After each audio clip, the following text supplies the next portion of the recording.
మియాపూర్ భూ కుంభకోణంపై గవర్నర్ నరసింహన్ కు కంప్లైంట్ చేశారు టీటీడీపీ నేతలు. సమగ్ర విచారణ జరిపించాలంటూ ఆయనకు వినతి పత్రం అందించారు.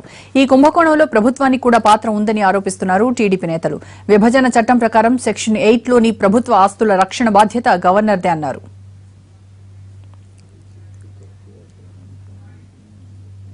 ముఖ్యమంత్రి గారు తన ఖాతాలో రాసుకొని తూతూ మంత్రంగా సమీక్షించి కింది స్థాయిలో ఉండే కొద్ది అధికారులను బలిచ్చి తను బయటపడాలనే ప్రయత్నం చేస్తున్నాడు.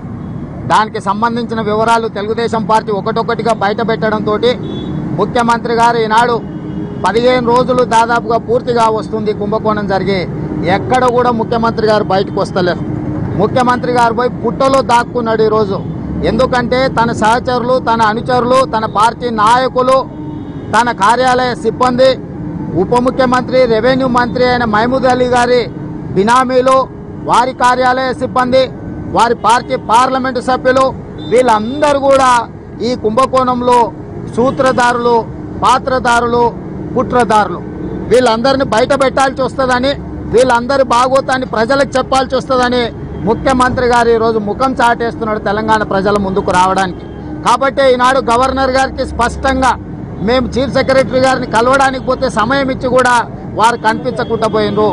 రెండవది, ఈ భూములు ఎక్కడైనా పేదోడు ఒక గుడిసేసుకుంటే 100 మంది పోలీసు బలగాలతోని మున్సిపల్ శాఖ సిబ్బంది, రెవెన్యూ శాఖ సిబ్బంది అక్కడికి వెళ్ళి హడావిడి చేసి వాళ్ళ మీద పోలీసుల చేత దాడులు చేయించి ఆ జగాలను ప్రభుత్వ భూమి అని బోర్డులు పెడుతున్నారు.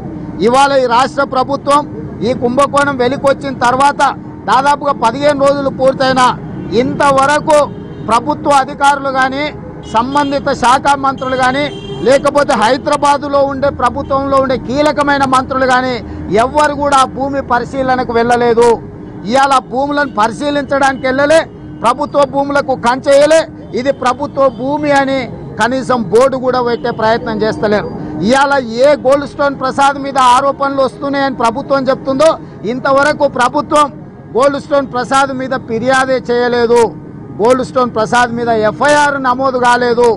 ఈరోజు వారి కుటుంబ సభ్యురాలే, స్వయానా వారి కుటుంబ సభ్యురాలే ముఖ్యమంత్రి గారి కార్యాలయ కార్యదర్శి, ఐఏఎస్ ఆఫీసర్, వారే స్టాంప్స్ అండ్ రిజిస్ట్రేషన్ శాఖను నిర్వహిస్తున్నారు. కుంభకోణం జరిగిందని ముఖ్యమంత్రి గారు సమీక్ష చేసిన రోజు ఆ అధికారి పర్యవేక్షణలోనే సమీక్ష చేయడం జరిగింది. రెండవది, ఆరోపణలు ఎదుర్కొంటున్న ఉప ముఖ్యమంత్రి, ఆయన కార్యాలయ సిబ్బంది కూడా ఆ సమీక్షలో కూర్చోవడం జరిగింది. అంటే ఈనాడు ఎవరి మీదైతే ప్రత్యక్ష ఆరోపణలు ఉన్నాయో, ఎవరి కుటుంబ సభ్యులనైతే అరెస్టు చేసి జైలుకు పంపినరో వాళ్ళ సమక్షంలోనే ఈ కుంభకోణానికి సంబంధించి ముఖ్యమంత్రి గారు సమీక్ష చేసిందంటే ముఖ్యమంత్రి గారి సమీక్షలో ఉన్న చిత్తశుద్ధిని ఈనాడు అర్థం చేసుకోవాల్సిన